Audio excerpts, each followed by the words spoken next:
All right, so let's get rolling. Yeah. I've prepared a presentation about 1 to 2 hours, but don't have to feel it told me just to talk about 10 minutes. And I will do so. If my computer wants to do it. Anyway, yeah. Okay. Peter Stelzmann from AB Comparatives. We are doing testing. We are an Austrian non-profit organization, so please don't excuse my bad accent, my bad English. If you don't understand anything, just ask me. Just one more thing. You can just move a mic up there. Okay. On the podium. Yeah. Yeah. But otherwise, Yeah, okay. So you have a mic and me in the picture. Great. We're an independent testing organization, so we try to stay really independent, not to test like the vendors want us to test, we test like we want to test. And that's not a very easy way. Like Mario told, we are a founding member of MC2, and also an independent testing labs need some revenue, we need money. So we do, with a second company, with the Competence Center, we do commercial consulting, security and auditing consulting for large business and government. Short agenda. The first part, don't talk about the agenda because it's not true, it's much shorter. The malware is changing rapidly today. Last year or half year ago we have seen much file-based malware, and now it's changing to other distribution ways. It's much more coming from internet, from malware containing URLs, from spams, but also from still files.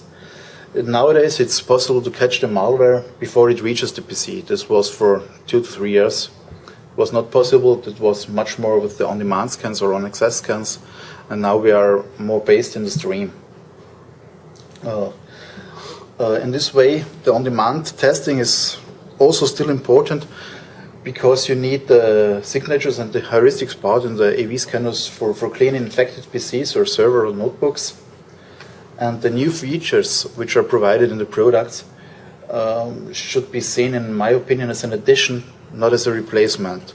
The two parts with the URL blocker, spam filters or anything else should be worked perfect together with the on-demand part of a product. So it's much more important to test in the product not only the on-demand part or the on-access part.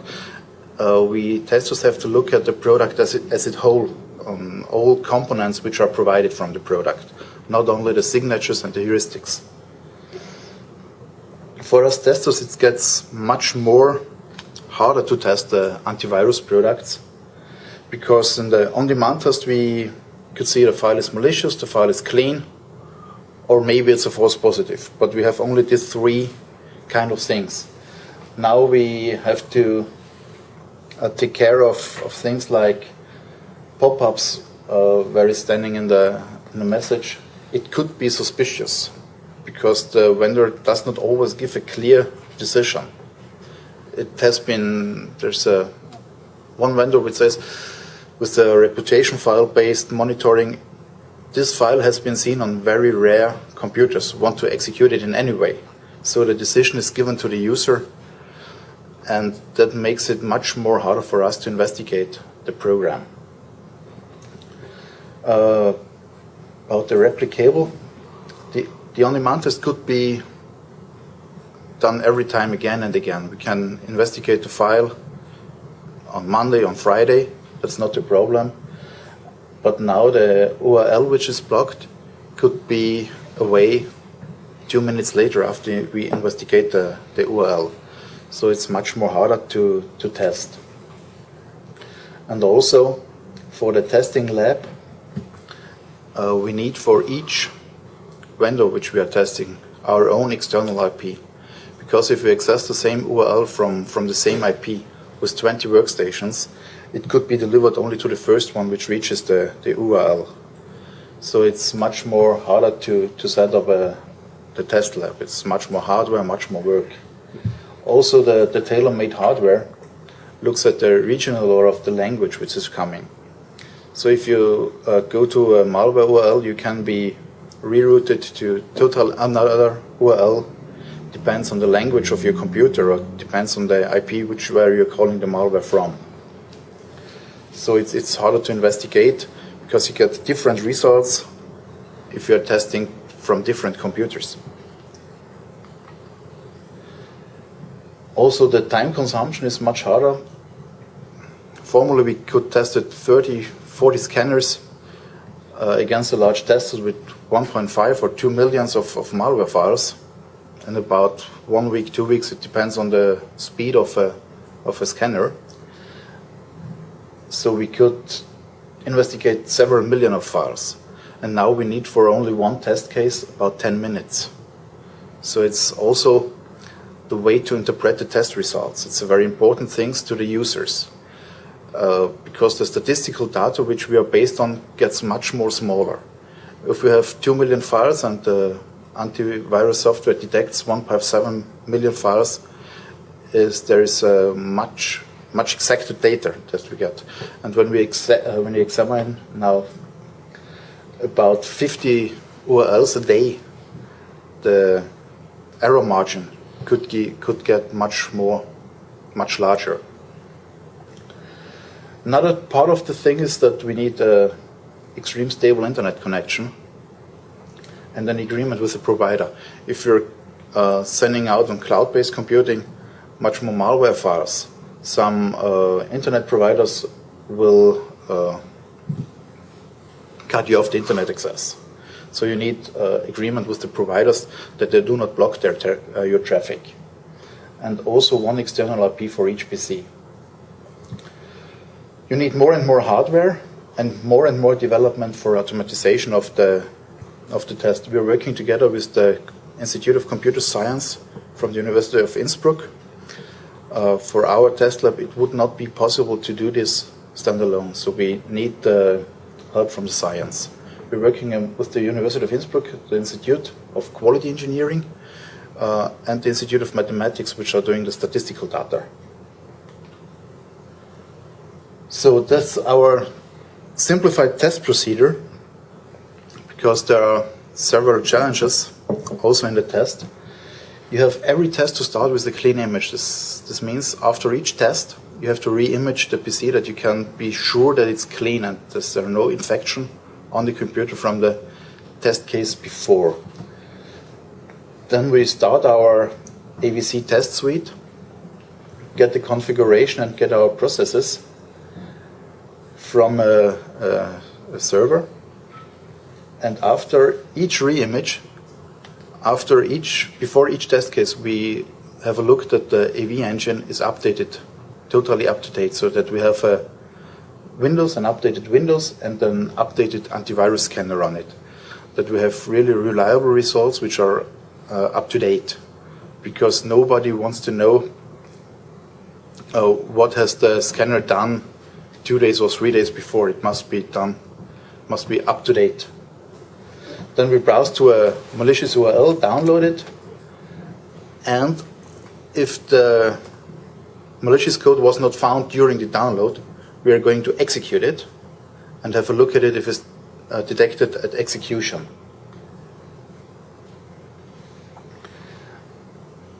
The detection methodology is a different thing because of the automatization.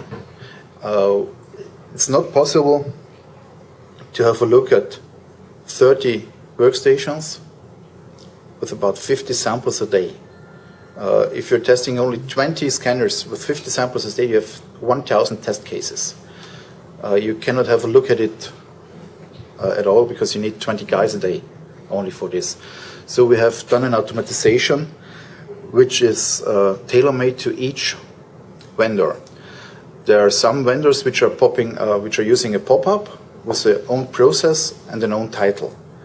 There we can have a look at it and see when the malware was detected on coming in on execution.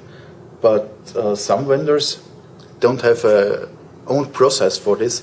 They're only changing the color of the icon, or have not a pop-up, they have a slide up, and we can only recognize this with screen scraping. This means we are looking what will happen on the screen. Are there changes in color on the icon or anything else? So we have a look. This was one of the largest challenges for the different vendors to define the states.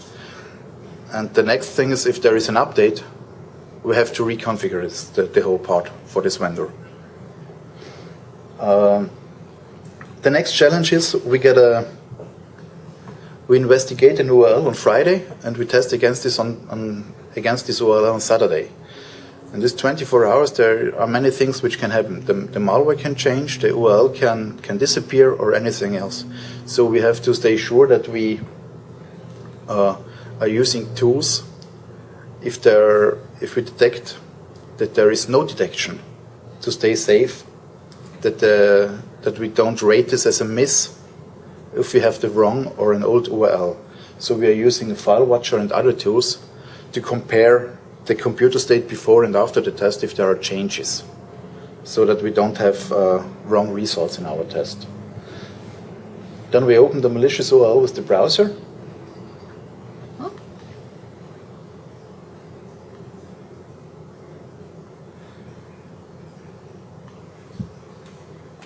And check for detection. We want to give our readers the information if there was a detection pre, on, or post execution.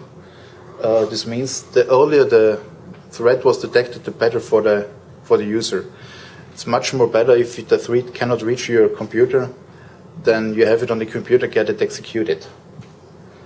We let the malware about 6 minutes time after executed, because some malware does not do anything in the first 2 to 3 minutes. There is also malware which waits 30 minutes or 24 hours, but that's too much long than we can wait for it. So we have decided to wait only 6 minutes. We put the results to XML file and then we re-image the PC and start it again. I've done it in 15 minutes, yeah. This is what our software is looking for. It's a demo. Just have a look. I have a video of it.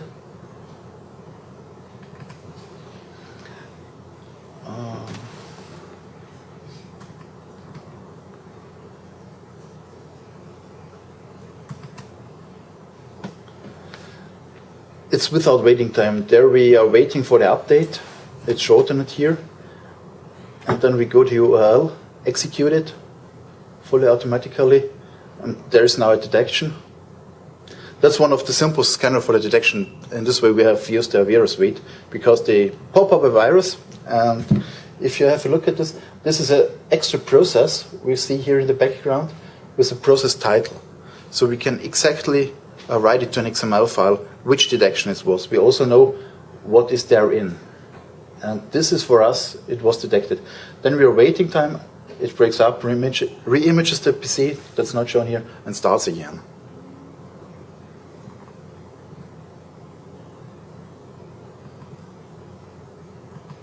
Okay, I hope it was short enough for some questions now.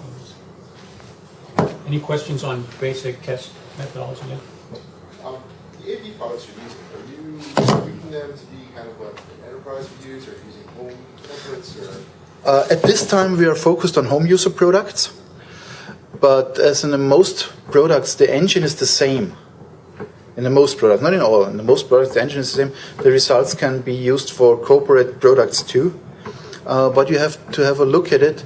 We are testing with default settings for the home user products. In business there are often dedicated settings for the corporate users, so the detection rate can vary. It's not exactly the same thing. You have to look, because in corporate environment you can put it to a better detection with more false positives, and the home user products we are using only the default settings are not having so much false positives. Because in a company, the admin can look at the false positive and could decide it's a virus, it's not a virus. So we are focused on the home products, but you can use the results also for the corporate products in most cases.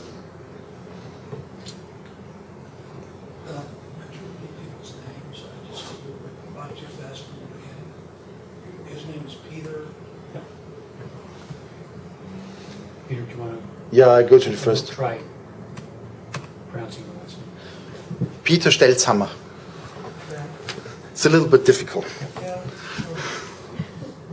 I'm Mario Vuksan with Reversing Labs. And Vikram Phatak with NSS Labs.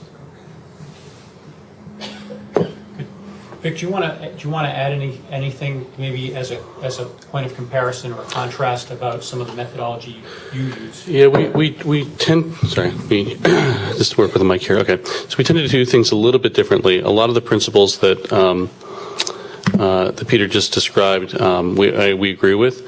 But one big one, for example, that we do differently is that we don't actually validate the malware before we test it against the product. So what we'll do is we'll test, let's say, 100,000 URLs, knowing that that the validation is what takes time. So if I test them up front, and then after the fact I can discard, let's say, 90,000 of the 100,000, that's okay. But the freshness is really important. So that's one big difference in sort of our approaches. The other thing is that we tend to, well, first of all, we do enterprise testing, which is actually, I've got some reports that are coming out over the next few weeks. We're streaming them in pieces because otherwise it'd be like a 300-page book. So we do actually have vendors come in and configure the products as they would for an enterprise. And we do false positive testing as well as the traditional are you blocking testing. So it's up to the vendor to have that trade-off.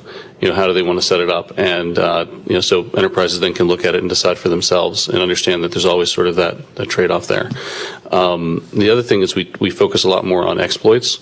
So there's we not only do the traditional, like what he described, we would call in his test is what we would call socially engineered malware testing. So it's a consensual download by the user, which is one type of test, and we have some reports out on that. There's also non-consensual download or drive-by or exploit or whatever you want to call it, where IE or Acrobat or something is being exploited and then malware is being silently installed. That doesn't always touch disk. In fact, a lot of times it's in memory, which is really interesting. And what's one of the things that we pretty much we're trying to push the envelope and take the gloves off so that enterprises can see really what the limitations of the products are, so they can do a gap analysis. So it's less of a what do the products do from our thought process. It's what do the products not do, so that as an enterprise you can actually say, okay, I can, if I know it doesn't do this, I need to find a solution to handle this part of it, whether it's some sort of lockdown for the system, whether it is policies and procedures, etc. But at least you know that there's an issue there. Good. And just if I can ask you to kind of summarize, what's common about your approaches, the test harness and some of those kinds of approaches? Yeah, I think that to a large degree the test harness you described is similar to ours. We had to automate, and we spent man years in developing the automation because it's a freshness issue and so on. So in terms of you get the URLs, you download, we basically make sure they're live, and then we're testing. So multiple IPs, etc. We have found there's a few approaches that are interesting in terms of whether it's using Tors, whether it's using tunneling through different regions. So not necessarily using proxies, because proxies break some products, which is also interesting for some enterprises, that some of the reputation systems will break if you use proxies. So that's one of the things that, for example, we bring up on our report. So if you're sitting behind a proxy and you're an enterprise, that can be a problem, depending on the system you're working, the AV product you're working with. So things of that nature. But in general, I'd say I agree with the methodology that Peter outlined. It makes sense, and we pretty much do the same thing with small differences. Good. I'm going to just ask my first provocative question for the panel here, and it's the most obvious one. Why do we care about testing AV products? We all know they don't work anymore, right? Do you want me first?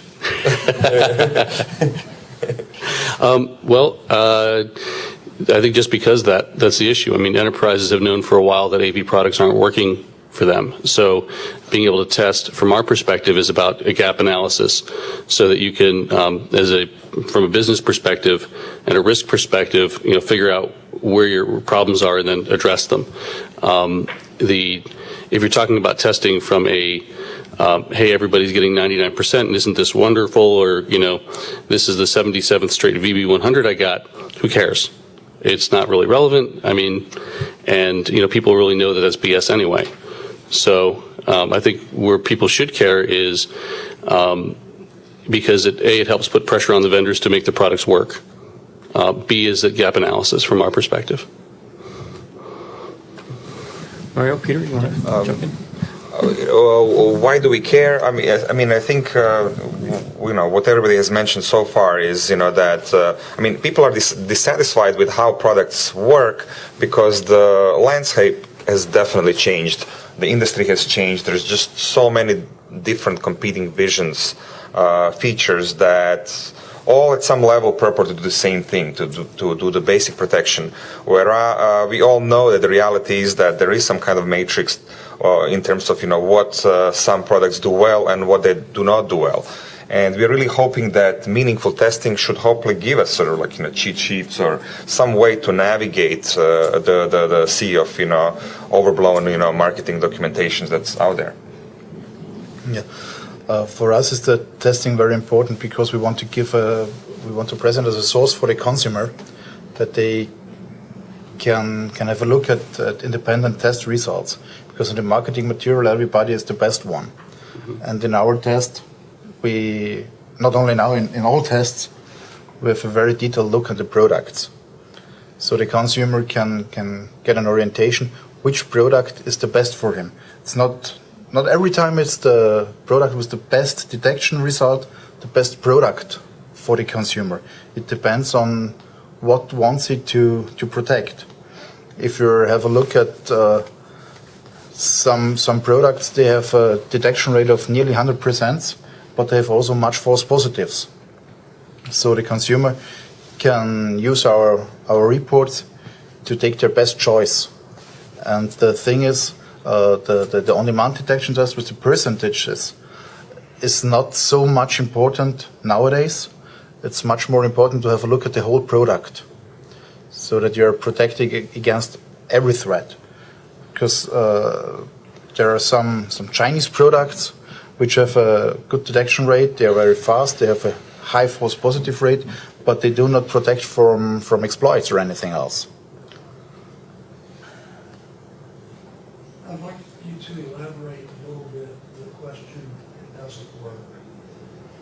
The last two Verizon reports have suggested that upwards of 80% of compromises required per their definitions, which we could argue about, anywhere from 0 to moderate skill. Only about 17% were categorized as, quote, high skill. If you look at the indictment of Albert Gonzalez, at least what the DOJ alleged to be his techniques in the exploits of TJX and Heartland and other places, you see that it was the same old stuff we've been talking about for years. So, question, are antivirus products effective against some of these kinds of attacks? And when we say it doesn't work, it's almost like maybe what Andy Purdy said yesterday. We're doomed, because there are guys out there who can overcome any defense we might put on. So the question really is, isn't that a little bit of an overbroad generalization to say that antivirus, quote, doesn't work? I mean, what do we really mean when we say that?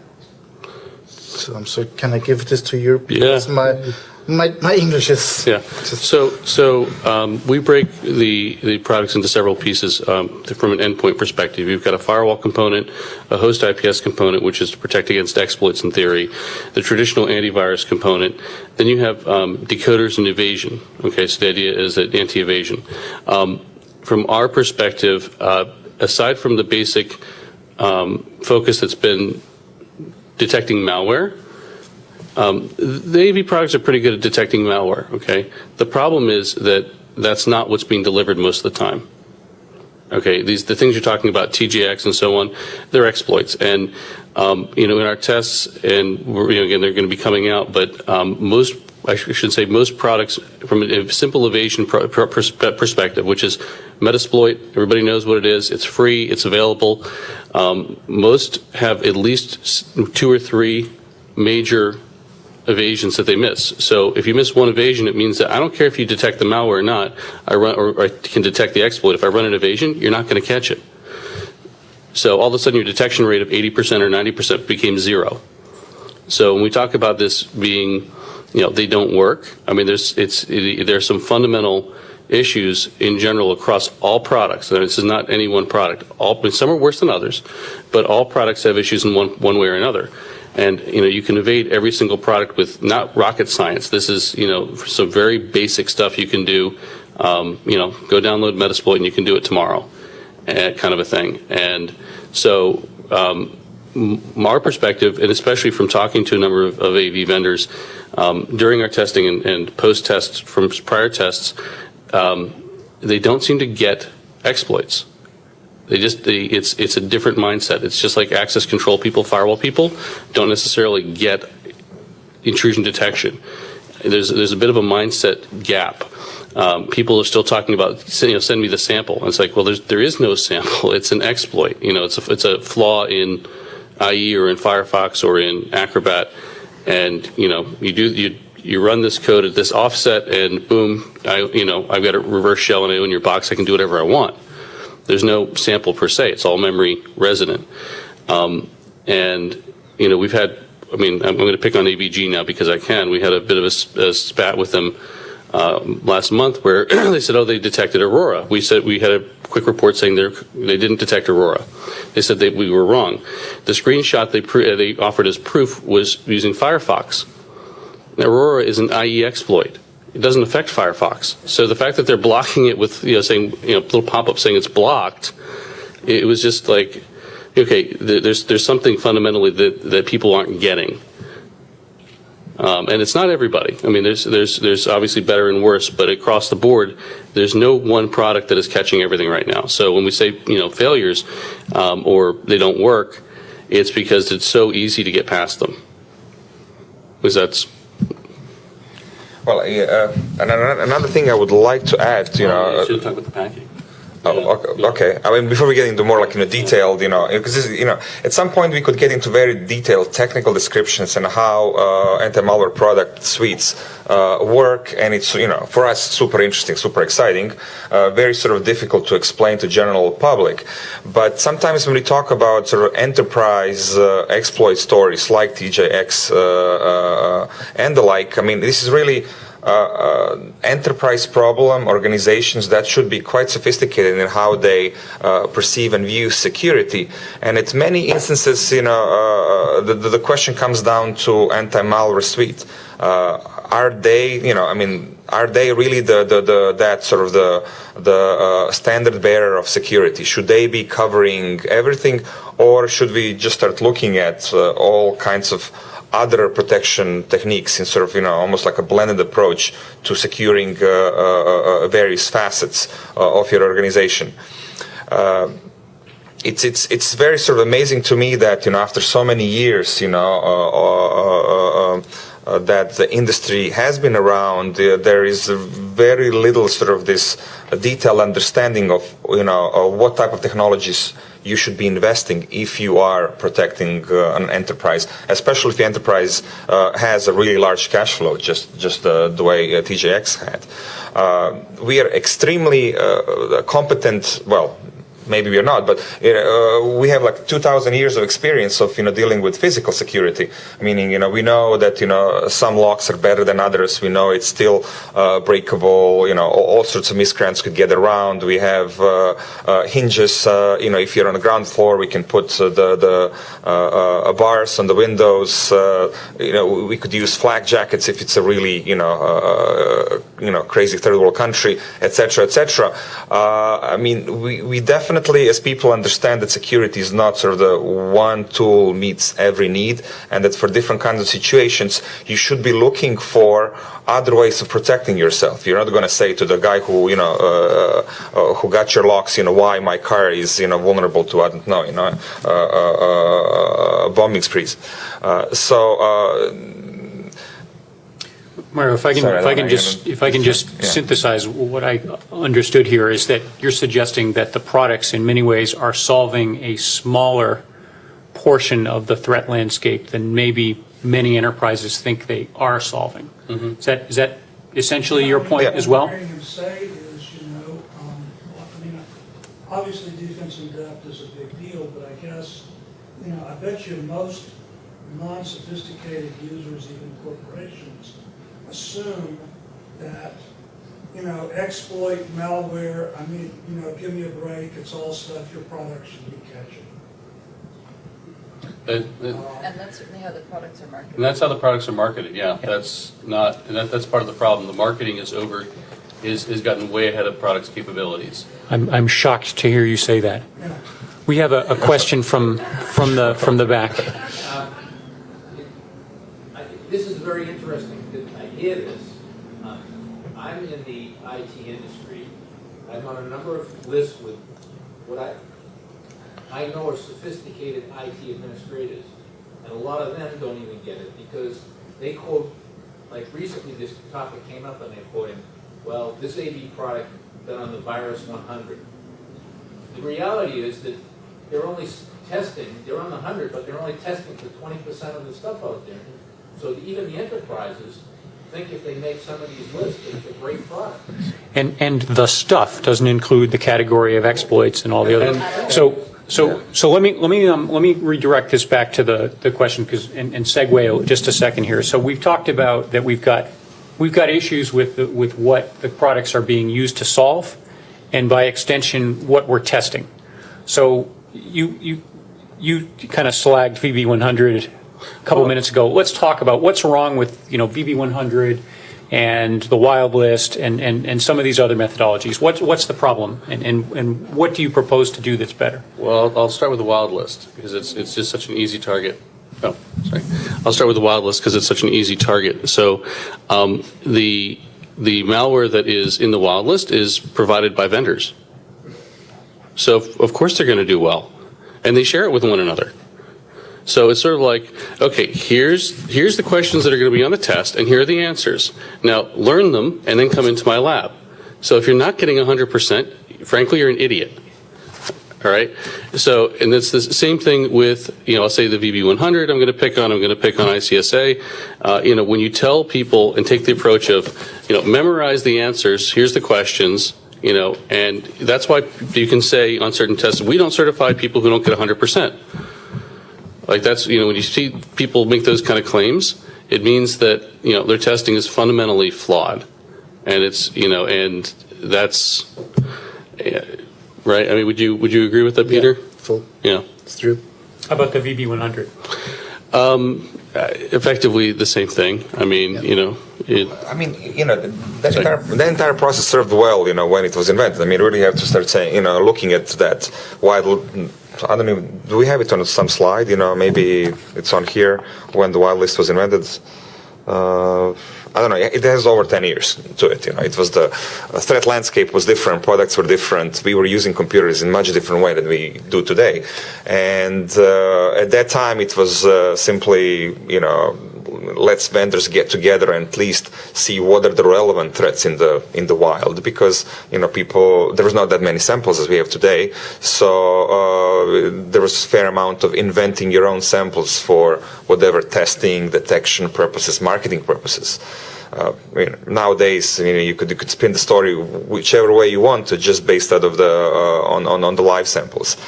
Now the samples were limited to whatever was common among vendors, shared. It didn't include everything. This was only a subset of things, just so we could actually talk about what type of threats we see in the wild. Are we serving the user base?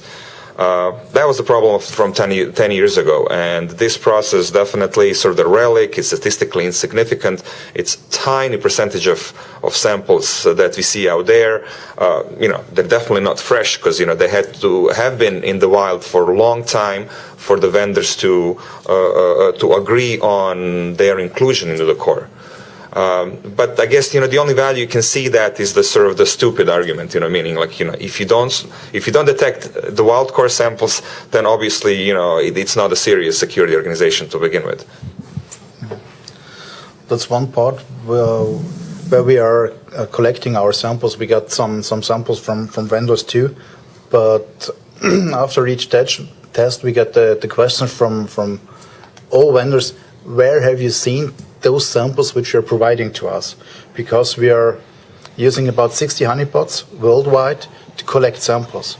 So we have about 3 honeypots only in China, 10 honeypots in Asia, and we have, since I think 2 weeks, 1 honeypot in Africa. And these are samples we won't get anywhere, so we have to do an infrastructure to catch samples by our own. That's one of the important things. And for the new tests, with the whole product test, it's getting much more harder to collect samples. We're getting about 40 to 50,000 samples a day, not fresh samples, but only samples, not uniques. But it's much work to sort these samples. Yeah. That's the big issue we have, to sort samples. 40,000 samples a day, you cannot do this manual, but you have to do this manual at the last part of the stage. So we use automatization also for sorting the samples, and after this we try to investigate each samples manually.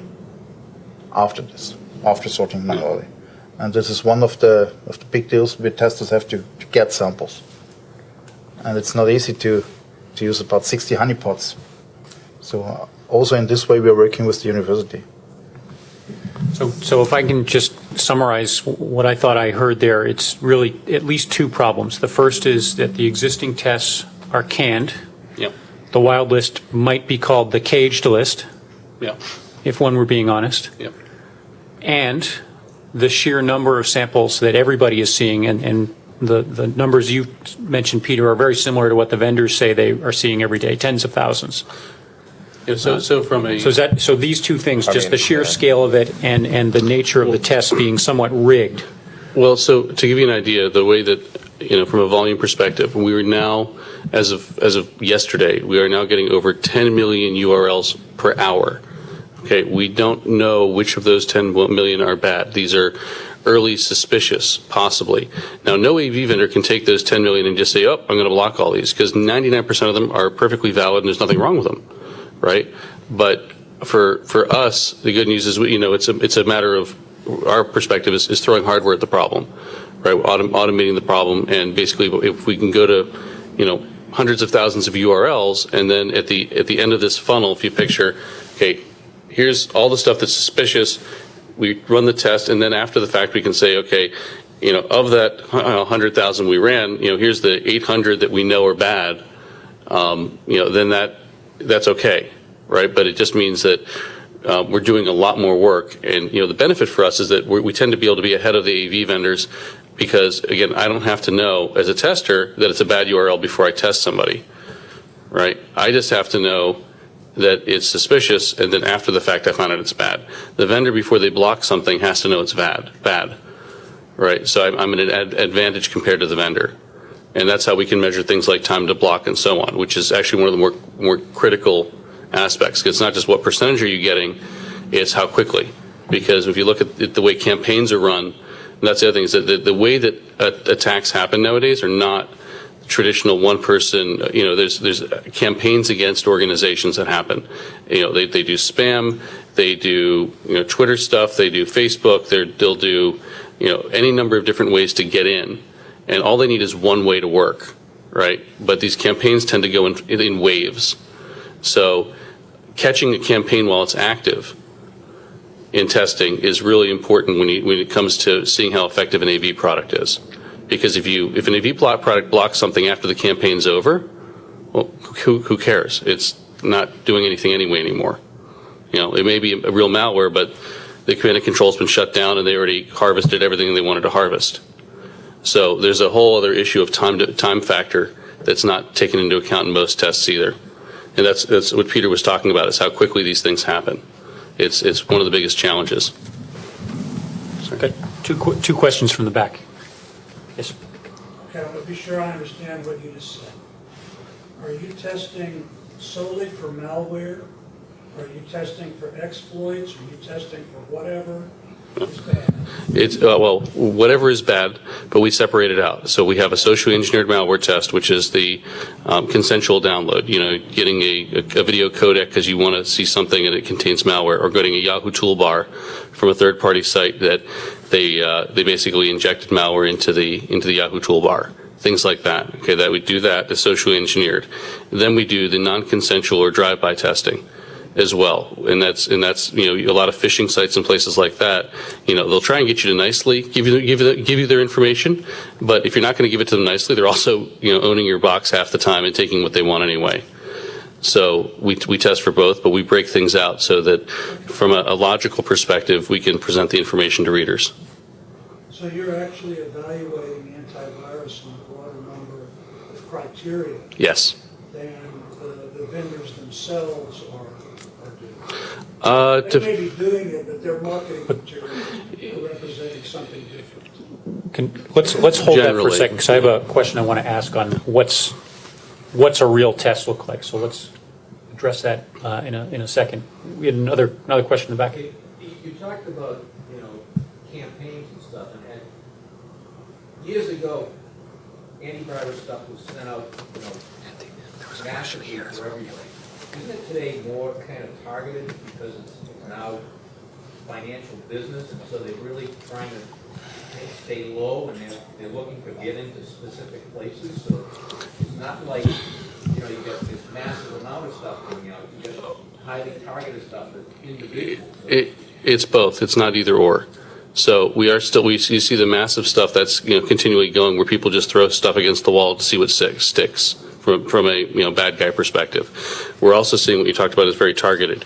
In both cases, they're using, you know, we're calling campaigns, which is, you know, they already have collected information on the user in many cases through already other infected machines and so on. So they know sort of who's where, what their interrelationships are. And, you know, they'll just like a good marketing department, right? They actually have campaigns that have, you know, there's multiple ways that they can get in. So they'll try some phishing stuff, maybe with a drive-by tied to it. They'll try sending you some spam to see if you can get you that way. They'll get the socially engineered malware. They'll try and get you to download something. Say, here's an update to your Yahoo toolbar, you know, because they know that, you know, there's a 30% chance you're running certain add-ons and so on. So it's not any one thing. They're targeting, it may be one user, but they're trying to get to that user in 10 different ways. And that's what we mean by campaign. And it's usually repeated, and it's usually over a very short period of time, like a 24 to 72 hours period of time that the campaign is really, really active. And then, you know, for various reasons, because of takedowns and so on, the campaigns tend to peter off. Good. One question here. Well, I want to know, how do you decide what goes into the platform that you're going to test on? For example, you know, a lot of computers that I look at, I'm fixing probably like half a dozen infected computers per week, and I look back through my logs, I see Java, I see Adobe. How do you decide what versions they actually put on the system? And then also, the built-in stuff, if you're using Windows 7, how do you configure DEP? How do you configure UAC? How do you answer a yes or no question to represent what the user is going to experience? Well, so from a testing perspective for exploits, we do all of the above. So we have a matrix, I can show you a spreadsheet offline, but this big matrix that basically it goes through time and says, you know, IE6 with Acrobat 7 with Java of a certain version and so on, and then we step forward in time and have, you know, and then it's the same box. We'll also have Firefox. We'll also have, you know, Google Desktop of a certain version and so on. So we have like snapshots in time. So we have, you know, in general, lots of different configurations. So it's not just one version, one configuration. But that's a big challenge, and that's part of, you know, when we talk about testing exploits, you know, that's one of the bigger issues. Now, the good news is from a vulnerability perspective, and that's, you know, our background is we do a lot, you know, from network IPS, we know a lot of that, is we can say definitively, okay, this vulnerability affects, you know, this here's the footprint, Windows XP or Windows 7, here's the versions of IE, et cetera, and we can make sure that that works, and then we basically put it out there to be hit. So I don't necessarily have to have everything, I just have to have every vulnerability represented. I don't see that, so I just, I'm a skeptic when I see it. Well, it's because I don't know how it's being tested. well, so Pretty transparent about what, like, specific scenario that we're Yes. testing against. yeah, and to enterprises, what we sell is something called exposure reports, which are the actual details, like granular details of exactly which vulnerability by CVE, which platform, et cetera, was compromised by or could get past which product. So it's not something we just put out there because it's sort of a recipe for anybody who wants to get past any product. But it's if you're talking about governments that need to protect themselves or major organizations, then under NDA we provide that information to them. We have a different approach because we are investigating about 1,000 URLs a day. So we set up the most common mesh, and we are using statistical data from Gartner and so on, which operating system with which Java or Firefox version is on it, and we are using the most common machine for this because the thing is too much to do for our whole product. It wouldn't be possible to test with 5 or 6 different configurations. So we used the most common. But this year we are doing the test on XP, and we will switch next year to Windows 7. But you're right when you mentioned there's people are skeptical when there's really not much explanation of the testing process, and historically it was true that people would not explain very much how they were testing it, but this has been changing in the last few years, and both of these guys are really trying to put as much as possible. Yeah, if you look in our reports, there's detailed methodologies are on homepage, step to step. You can read the whole methodology. It's no secret. And vendors are debating, like reading through this thing, well, did you do it right? You should have done this first and the other thing. Yeah. And it's a whole different, ballgame.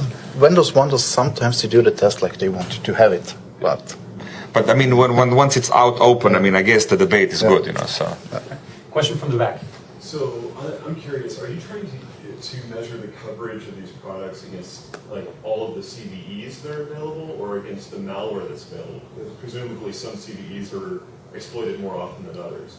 So when you say it catches 80% of something, are you saying 80% of the CVEs or 80% of the samples of malware that may only exploit 5 different CVEs?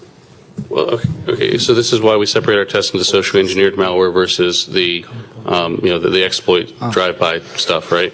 So from a socially engineered perspective, there's no CVEs involved. That's just pure convincing somebody, right? From an exploit perspective, we have a list of what the apps are. And so people can decide for themselves, but generally speaking, it's the top 25 apps, and there's any number of sources you can get those. So it's things that you'd expect to see in enterprises. So Salesforce.com add-ons, it's Adobe Acrobat and things like that, and Excel, PowerPoint, Word. Let's say it's Excel, for instance. Are you trying to report on of all the known CVEs for Excel, what percentage of them can be exploits against, what percentage of them can be detected, or is it about the malware? Because like one particular piece of malware may be tailored to exploit many different CVEs. No. So okay, so the malware is not the malware is stage 3 or stage 2. The malware happens after the exploit, right? So we care about when we do the testing. There's 2 things we measure. We measure the exploit first. Right, and the stuff that we can give you a block rate on exploit. The malware detection is sort of a secondary question, right? Once they're in your system, they can pretty much do anything they want. Which, so are you catching the malware is an important question, and we do measure that and give percentages on that separately. So, but it's not like one of the things again we found in the AV industry is there's a lot of confusion about malware versus exploit versus the whole drive-by thing frankly drives me a little bit crazy because all it is an exploit on the client. It's an exploit against Adobe Acrobat or Internet Explorer or Firefox. It's the payload of that exploit happens to be something that is being inserted, a rootkit or a Trojan or something like that, right? So we're measuring how good are you at stopping the exploit, period. And then we're measuring, okay, now that you've been exploited, how good are you at telling that a rootkit just got inserted, or a Trojan, or whatever? So you're measuring both? Absolutely, yeah. So just, I think this is a good transition point. You know, we've kind of asked what's wrong with the current tests. I think we've answered that, hopefully to everybody's satisfaction. So what's next? What are, I mean, there's a reason this panel was put together, right? Which is to suggest some new ways of measuring the effectiveness of products. What's the next better way of measuring products? I think we've touched on some of it, but I'd like to hear everybody's perspective. I think the next things are to measure the products, the suites and their whole detection capability. Not only to have to look at the on-demand, it's much more important to have a look on the whole product. There's OL blocker, spam blocker, or anything else. Behavioral blocking is a much bigger thing now, and also the dynamic and whole product testing. The user is much more connected to the internet, and the malware vector is changing from file-based to the internet vector. So we have to take care of this, I think, and that's the setup for the new test series. It's not only the on-demand thing. And memory-based, it's not memory-based, getting away from the file-based stuff. Also with the cloud-based things in the malware industry. Imagine every computer in the world has a cloud-based scanner. What will happen with the DNS servers in the world? The MD5 hashes which are sent get much more and more and more. Hope it's not too much for the internet. This could be a problem. So the thing is that some vendors are providing their cloud-based services located to the enterprise customers' servers local, and get updates to the servers once a time, and the clients can connect to the server in the company local. It's a little bit time delay, but it's only needed for one-time update, a day or 2 hours. It depends on the vendor. There are different approaches to do this, so by vendors. Yeah. I mean, it'd be great if if both of you, you touched upon the, I guess, challenges, the costs, because changing, all testing procedures, it's not trivial. It's not free, and carries all sorts of implications for who are you making tests for, who's going to pay for all that new hardware, hard work, development work. Mm-hmm. So I agree about the whole product testing. I think that we need to spend a lot more time, frankly, in the testing on evasions.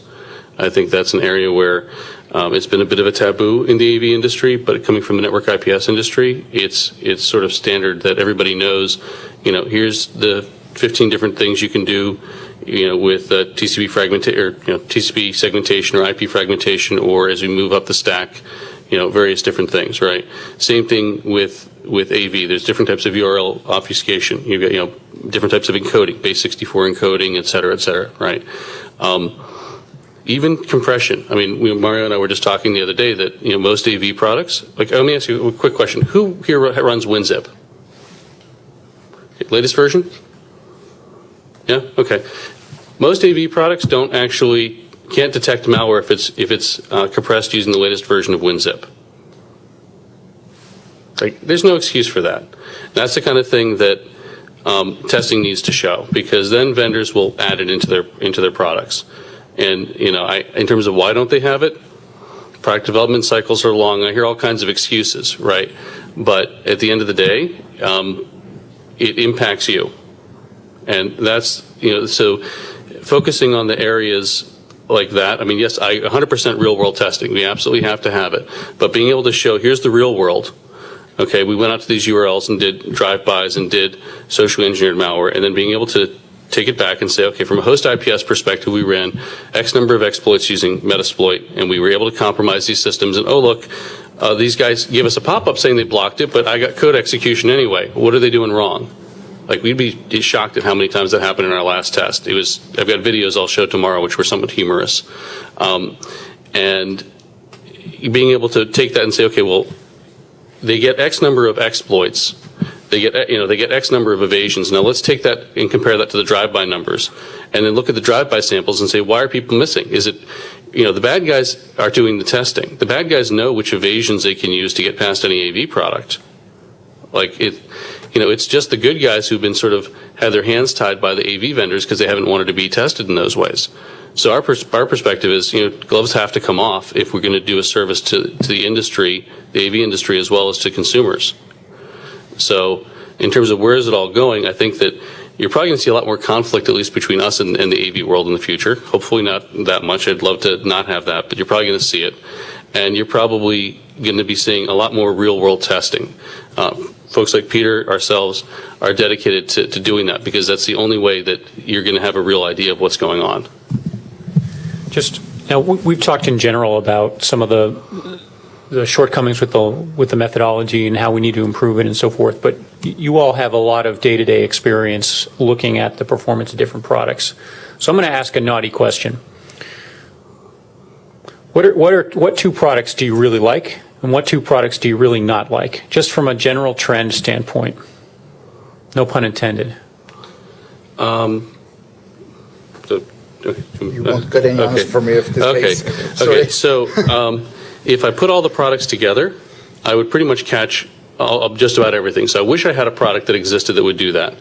Given that I don't, the two I like the best right now are Trend and McAfee. The two I like the least right now are AVG and Panda.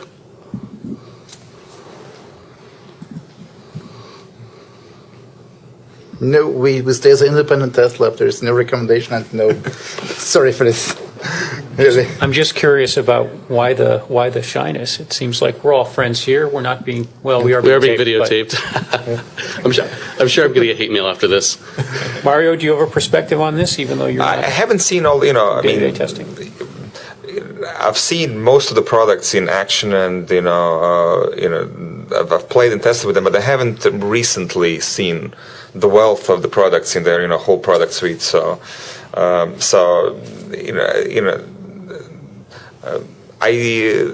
know sort of a lot of the development teams. I know that many companies have sort of the great experts, and a lot of really great technology goes into their products. So it's really difficult to sort of compare. I couldn't even tell you I mean, I think Trends, McAfee's, and Symantec's products are generally really good. I mean, there are just a lot of money, a lot of effort has went into that. But then you do have other companies, like Kaspersky. I mean,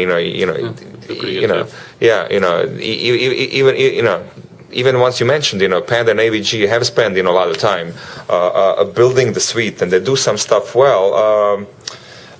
I don't know the latest, status, and as the code bases change, versions change, you do have a product that you thought that was, very good. All of a sudden, start getting super verbose, and for me, the biggest annoyance with all these products would be, excessive pop-ups, and excessive interaction with the user who probably has no idea what's happening in the machine. It's almost like the UAC problem. I mean, it's just, what does this really mean to a user? At some point, you'll start ignoring it. So you start ignoring your, basic security. What I think about good or bad antivirus products is that you don't have to have a look at the percentages too much, because if a product has 99.5 or 99.6%, it doesn't really matter. Mm-hmm. That's too close. So you have to have a look at the product at its capabilities. Does it fit for your corporation? Is it the real thing? Is there an admin panel which is useful, or do you have to install every client running to the computer, or can you deploy from the server? There are different approaches from the vendors too. There are some very good vendors which have an excellent detection, but you can't use it in a corporate environment, because if you have to set it up on 40,000 clients and you have to run to every client, there's no chance for it. And there are some vendors which have which are not using their own engine. They're using foreign engines and are focusing on only on the admin panel. That's another approach which they're doing. They're buying foreign work for detection and doing only the admin panel. And there are some leading vendors which have excellent detection and some bugs in their software. That's a different way. So you have to select a vendor for your fits really. And there are some bad vendors which bad detection, but if you have a detection rate is under 30%, you don't have to look at this vendor. Or there are strange approaches to detect malware. We had done a test last week from a very small vendor, which gives a pop-up for each file you execute. So if you want for every PE file, it's senseless because it's only a pop-up engine. Is it an application whitelisting product or? Bluepoint. Bluepoint. Okay. Was Bluepoint Security. Gives a pop-up for each PE file. So here's a question, and I know we're talking about primarily lab testing, labs that you put together and operate, and you spend a lot of engineering labor, but are we missing maybe the one metric that really matters here, which is actual end user infections in the wild, in the field? I mean, let me tell you where I'm going with this.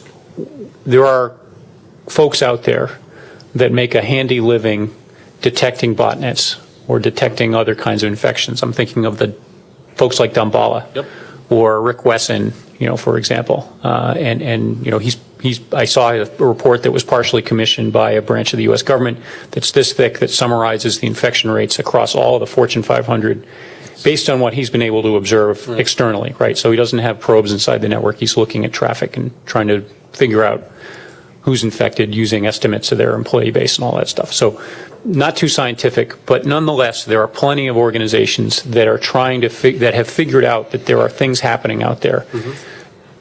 You've also mentioned that there are campaigns against corporations. So to what degree should your methodology incorporate some of the external intelligence that you're getting from some of these outside organizations? Isn't that part of what real effectiveness is? So you mentioned Damballa, like we work with Gunter, and yeah, I mean, I'm a big fan of what they do. To summarize, those of you who haven't heard of Damballa, their approach is that you're going to get owned. It's not a question of whether or not you get owned, it's how quickly you can recover. So they help you identify as quickly as possible and put together a procedure in place for basically backup recovery. And they help you basically isolate your storage, your data from your applications and so on. So a bunch of former ISS guys is sort of the mini version of it. And so if I can just speak for us, I mean, we actually have a lot of the information.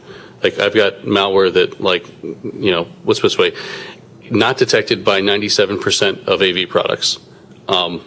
That's not necessarily what we run every day because I don't necessarily, I mean, where does the bar sit perspective? Like right now, like people are tripping on a 2-foot bar. I don't need to make it 8 feet high. That's coming, but I don't need to make it that hard yet. Peter? Sorry, I didn't understand you. Okay. All right. Any questions from the audience that haven't gotten asked yet? Yeah. Just in general, outside of the core AV scanning, are there any other features you see across the product stack well suited for endpoint protection? Well, I think that, I'll separate the marketing from the reality. Endpoint protection, in my view, has to have a host IPS product. There's some very good ones. Like McAfee has, that's why I was in McAfee and Trend. Trend has a good one with the acquisition of 3rd Brigade. McAfee has a good one with, I forget who it was they acquired a number of years ago, but they've got a good one as well.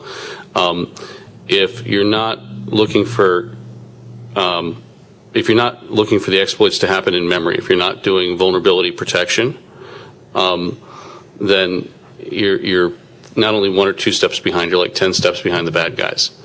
Okay, so that's one of the key features from my perspective. And what's been interesting also is that there are folks that have firewalls in their endpoint suite. A large number of those firewalls are far worse than the basic Windows firewall.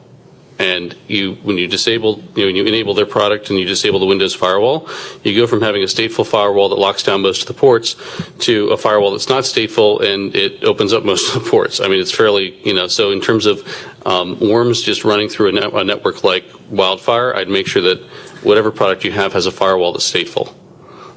Or make sure you go with the Windows firewall. So those are the two areas on top of just the traditional virus protection. And I'm counting evasion in there with both virus and HIPS because, as I mentioned, the WinZip issue, there's all kinds of silly stuff from an exploit perspective that they're getting through products. But, so those are, did that answer? Yeah. Okay. I would always, turn this upside down. I'm really worried about, people turning off the features that are part of the products today. We could obviously be adding more features, but, I've heard quite a few situations where people, turning off, proactive detection, the browser plugins, whatever else is in the system, because, it's using, too much, processing time, or it's too verbose when it comes to network traffic. You have a lot of products that will be the number one consumer of your electricity on your laptop and be the number one consumer of your bandwidth, which is sounds pretty amazing. And in enterprise environments, that sort of makes people saying, okay, we got to start cutting things down, which brings the effectiveness to the product effectively significantly. Another thing is we had a poll on our homepage. 74% of the answers of the polls, they told us they turn off their antivirus scanner if they get pop-ups, too much pop-ups. It's the same like the security on the phones.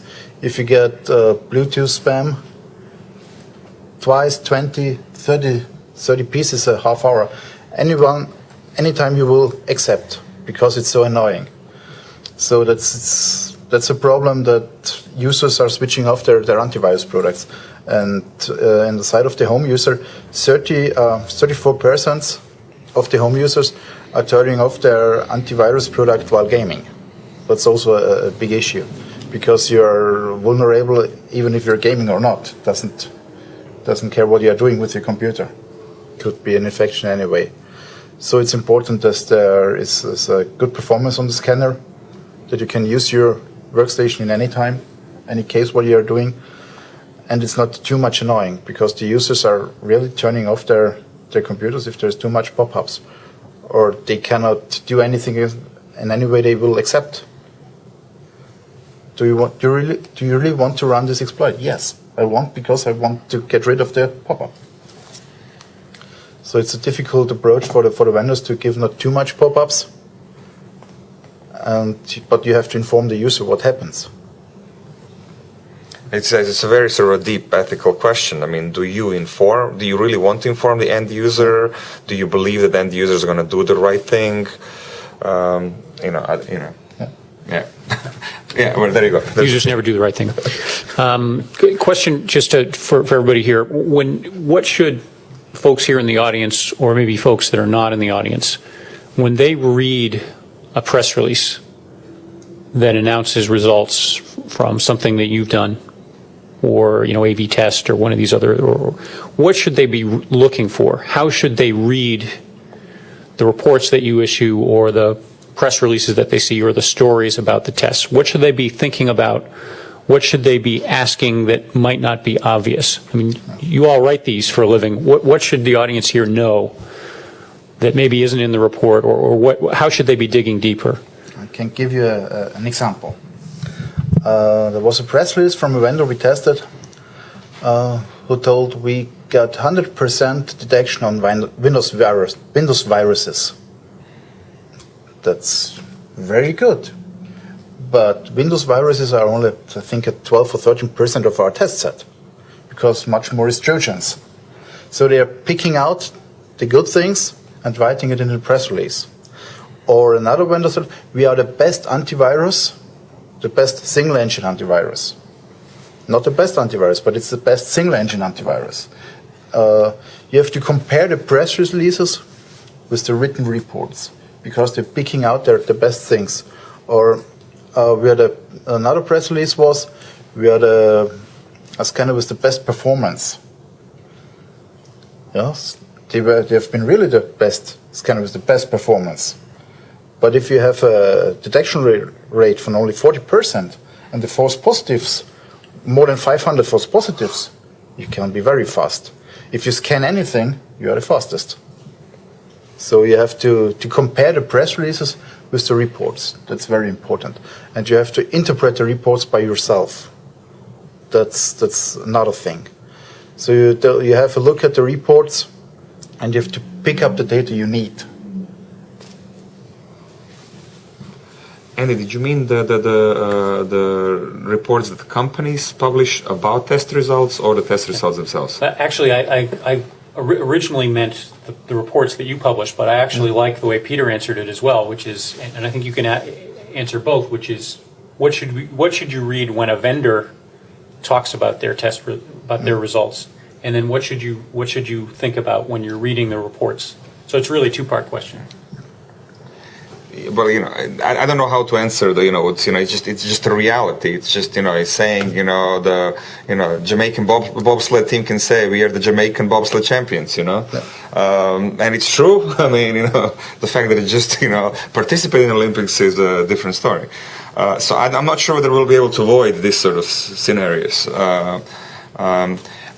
When I read various testing reports, obviously it's very interesting the angle, what has been tested, how the products have been responding, but I'm really not trying to judge the best and the worst. It's more like best scoring within the realm of the test. Because if you compare different organizations, you will have different order of the winners and losers. So it's really difficult in the end and say, hey, we have a beautiful, objective story which will give you the absolute rating of vendors. We don't have yet, we don't have Olympics, where we have, one race in which there is definite, first, second, and third place. So you really have to give yourself more time and not just, look, see the test and then just go, leave to the back page and say, who was the top and just take it from there. So yeah, what Peter said about, don't believe what the vendors say. I mean, come to the sites, read the reports. That's number one. But in terms of how do you interpret it, I would say it's easier or the best use of it is to learn what not to buy. Right? So as an example, we did this test and people got upset with us about it because we had recommendations. We said, here's the products we recommended. Here's neutral, meaning they were somewhere in the middle, and then caution. Now, the caution basically was, you shouldn't buy it, you should not renew it, go buy a different product. And for this, it was the socially engineered malware, which is about 50% of infections are coming in through URLs. So it's a pretty big vector. People said, well, you didn't test the whole product.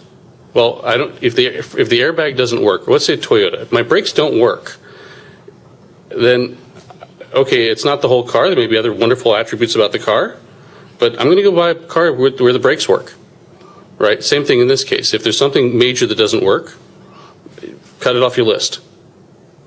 There's plenty of other products that do work that you should have on your list.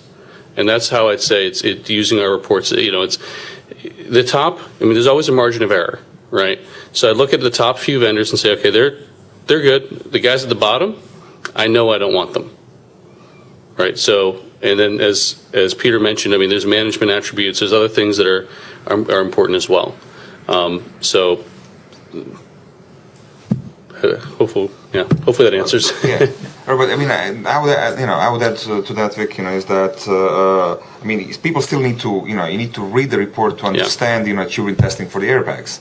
But exactly. Also, with the airbag example, you still have places in the world where, airbag is an optional accessory. So for them, this test is of no particular relevance. Right. So you have to just, look at the criteria and see, is this important for me? If it's important for me, then it's sort of you can follow the results and a special detailed description on each behavior. Exactly.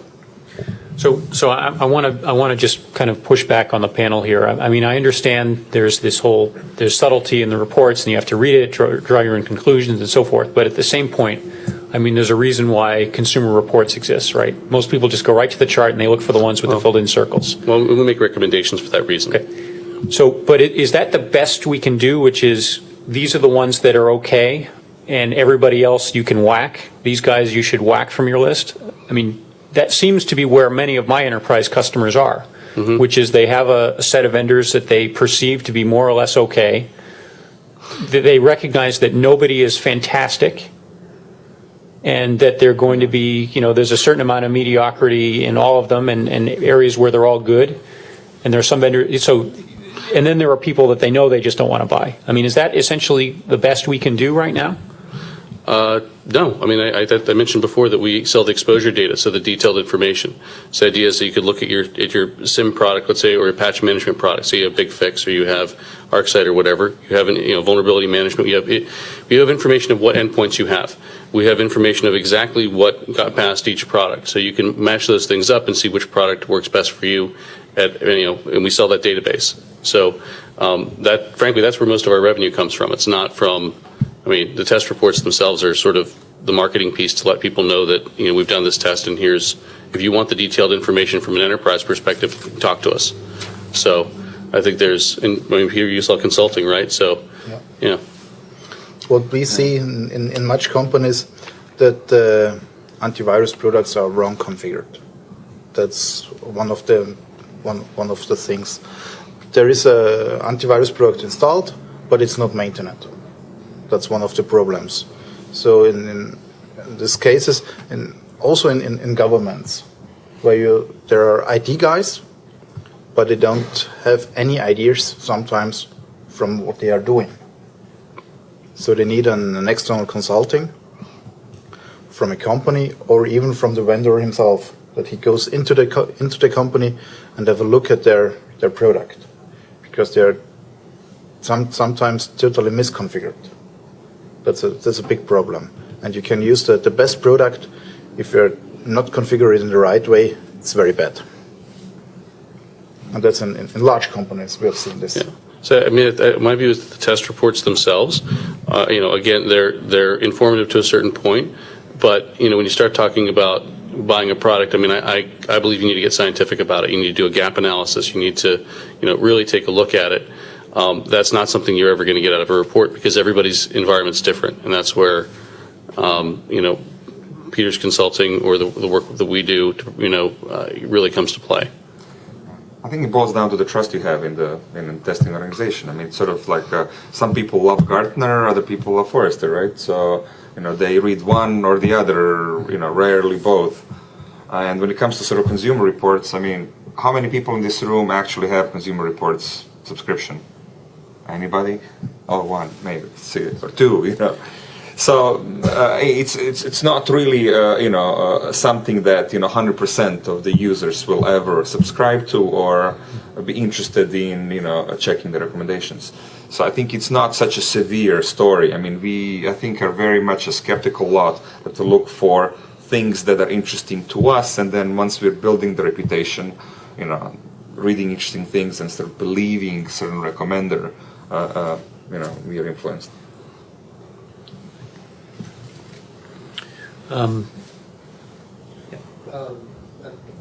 Hopefully this is a relevant question, but there's only, in my mind, a certain finite number of major server hubs that information will travel through around the world. Is there an opportunity to partner with these ISPs to independently monitor some of that traffic that comes through there, to apply your testing methodology against AV products at that high traffic level? Good question. The short answer is not much of an opportunity, because the ISPs are working on razor-thin markup pirated software. Whether their users they're downloading porn, whether they're downloading malware, they just want to be the pipe. And for them to work with somebody to get this information, basically, it scares the heck out of the legal people over there because they don't want to set a bad precedent. So it's a good idea from a technical perspective, not going to happen from a business perspective. But it also Sorry? it scares the business people because the cost implications. You Exactly. could imagine if you're trying to filter 10% of the U.S. traffic. I mean, it's you're really looking for Google-sized budgets for that, and I mean, I don't think the AV companies could fund that, and definitely not the testing organizations. Yeah. Anything? Okay. One of my last questions here for the panel is, we've talked a little bit about some of the changes in the methodology that are required to capture the reality of how the industry has been testing itself. What are the prospects, you think, of some of these new techniques helping the industry break out of its extremely clubby nature, such that we're actually starting to bring in the end user perspective and get away from this vendor centric approach where the tests are cooked, the ballots are rigged, the samples are all made up. I mean, I'm thinking of the Consumer Reports thing where they commissioned Avi Rubin's group to generate samples, and this pissed off McAfee and a bunch of other folks. I mean, what we're talking about here, does it stand a chance of changing the dynamic between the companies, the testing organizations, and the end users? Here's I'm going to say something controversial, so it depends on whether you want to go. What's that? There should be a much more conversation between the testers and the vendors for doing the right things. Not in case of the things how the vendor wants the test have configured. That's the thing we do as testers. We configure our test like we want to do it. But we have to be sure that our data that we provide to the customer could be interpreted in the right way. There must be not to a large error margin of this, because the statistical data is getting less. Instead of testing millions of samples, you can only test about 200,000 samples a year. For us, it's not possible to test more samples a year with the whole product test. It's too much work.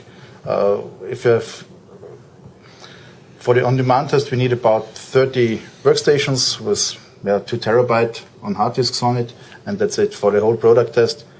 And anyway, we need about 200 to 300 servers which are working on it, and that's the biggest deal for us.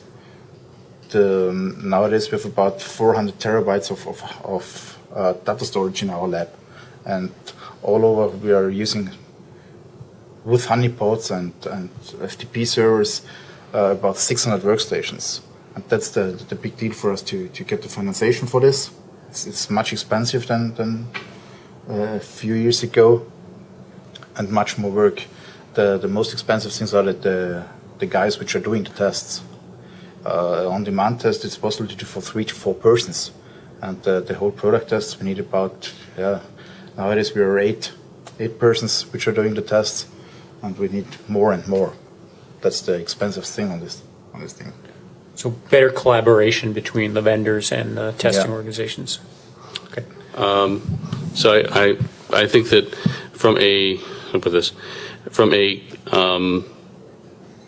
I think the clubbiness needs to stop, of the AV community, because what we've seen is it's become so inbred that problems basically just they get recycled. Right. Without outside air, people aren't able to realize of the problems that they have. And, other testing labs, they make their living by being paid by vendors. Right. So neither one of us do. Right. But I think everyone else does. Right. So they're not going to test something that the vendors don't want to have tested. Right, which means that fundamentally things are never going to get better. So what we're doing, I think what Peter's working on, is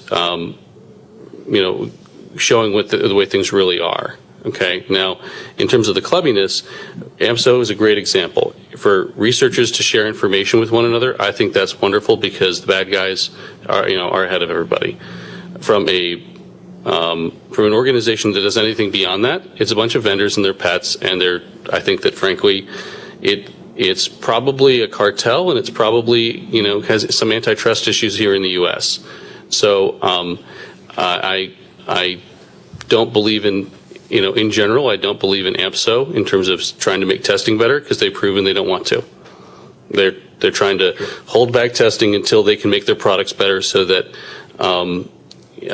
then when testing does get better, their products will do better, right? So so this is the controversial part. So in terms of clubbiness and all that, I mean, I guess I have a U.S. view, which is very different from a European view, which tends to be more community oriented. And I think that, as you mentioned, that the marketplace, is saturated, and people are going to have to start competing. And I think that's where hopefully some of the clubbiness will end, because what's happened is that with a lot of the sharing, the perspective is that everybody's the same and everybody's got each other's backs, and fundamentally. There are some products that are a lot better and some products that are a lot worse, and the folks that are better are not being rewarded for their investment, the way the current system works. And the folks that are worse are being rewarded for their bad behavior and not making their products better. So, the top products that spend millions and millions and millions of dollars in research, they're doing it because they believe in it, not because from a business perspective it makes sense. And it's fundamentally broken, and that's, I think, a large degree because of how clubby the AV community is. So sorry, I think I missed something important here. Are you suggesting that the amount of money has any, do the vendors with bigger labs, are they actually better at what they do? Or there's an economy of scale with the URL reputation systems. So the bigger the customer base, what we've seen is that that the more their reputation system has an impact. Also, the bigger companies, I'll say McAfee and Trend, is because they're some of the first. Kaspersky also has some reputation. They're doing better, and those are some of the top products. And the folks that don't have the budget, that don't have the people, they're riding on the coattails, and they're riding the VB100s and the West Coast labs and the ICSA tests that say everybody's perfect, and they try and paint a picture that AV is a commodity, right? And the problem is it's really not. There's huge differences in the technologies. So there's rewards for being, if you're think about it as, like, I'm going to use a U.S. pro football analogy. If you're a cheapskate owner and you don't invest in your players, right? Because of the revenue sharing with the NFL, with the TV spots and everything, you can make a lot of money, right? It doesn't, there's a disincentive in the NFL for the guy, unless you win the Super Bowl, to make a huge investment and have a huge payroll. The same thing goes in the AV world. Okay? Because of the way it's clubby, because of the way it's sharing, because of all the sort of the backdoor relationships, there's a distortion that's happened. So who's the Kansas City Chiefs of the AV world right now? AVG. Okay. Anybody else? Panda's pretty close. Anybody else? It gets a little bit better as you go on. Wait, but what do you think about the regional protection? So let's say you were a large company in Hungary or in Spain. What would be top of your pick? For localized, specialized. Firefox versus IE to test Aurora is not a regional issue. I'm talking about AVG. Let me answer this. I think that what we've seen in our tests, we have feeds from all over the world, is that most of what we're seeing is it's either US or Spanish or Chinese. That's like the majority of it, and while yes, there's differences on the fringes depending on your geographic region.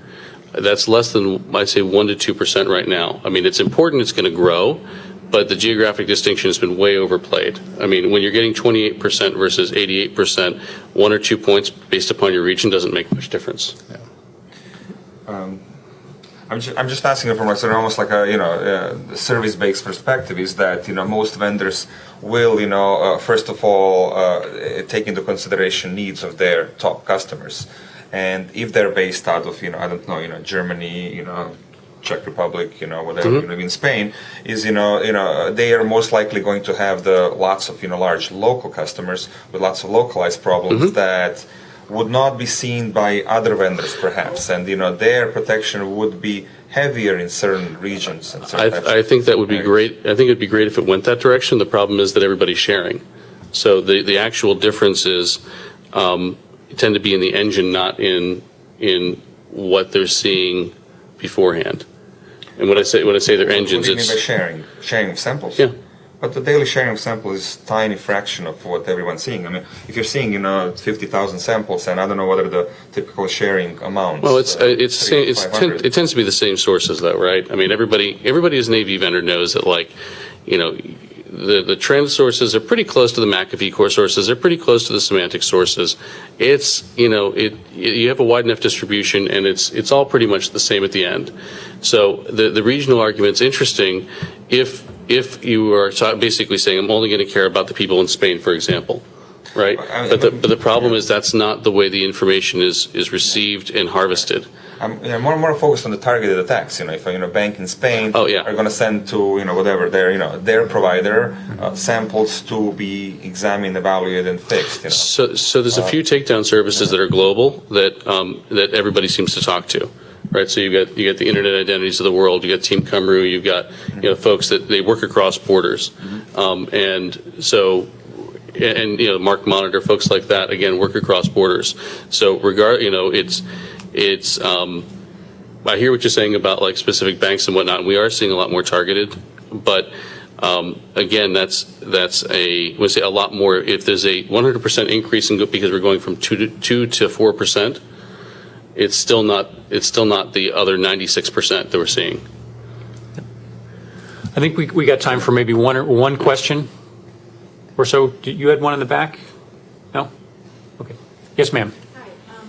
I was at RSA a couple months ago, and I met Phil Forrest from the Malware Threat Center and the SRI Institute, and he used to put out a list of the top antivirus, and he used to rate them.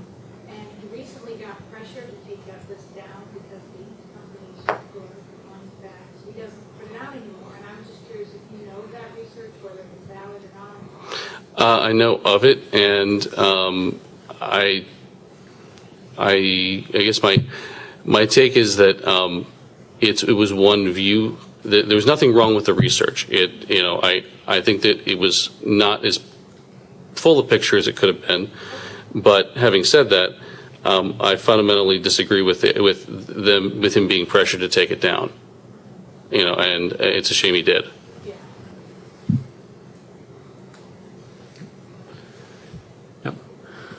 Okay, well, I think we're close to the end here. I think in theory we're going to end at noontime, but who wants to do that? Let's end a couple minutes early.